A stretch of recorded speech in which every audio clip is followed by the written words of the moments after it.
तुम मैंने चाहिए भी पिला माने ए वर्ष समस्ते स्कॉलरशिप पकई पार ना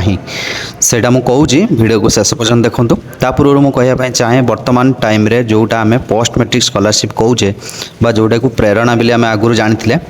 तार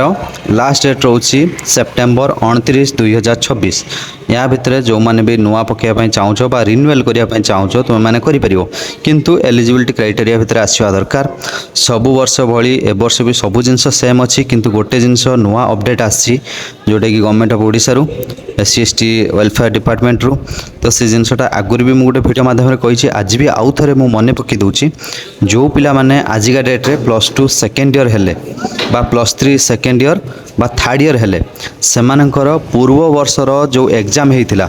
जदि से माने OBC SC/BC बा EBC कैटेगरी भितर बिलोंग्स कर मिनिमम 50% रो अधिक मार्क रखापी पड़ो कंपलसरी आगुरी ऑप्शनल थिला बट एबे कंपलसरी आगुरी 10th जदि रखुला ताले से +2 फर्स्ट ईयर भी पाऊला सेकेंड ईयर भी पाऊला आम 10th मार्कशीट देकी करदे किंतु वर्तमान यहाँ कंपलसरी हो जाए तुमको मिनिमम लास्ट एग्जाम रे 50% रो अधिक मार्क रखापी पड़ो जदि तुम्हें OBC SC/BC EBC कैटेगरी भितर जाऊच तेणु यही जिनसटा को ध्यान दब ठीक अच्छे पिला तो आज यह लाटेस्ट अपडेट थिला मु आशा करी समस्ते ये जिनसटा को जापार आउ चैनल जदि नुआ थी तो सब्सक्राइब करेंगे आज ये रोचे नमस्कार पुणी देखा नुआ वीडियो रे।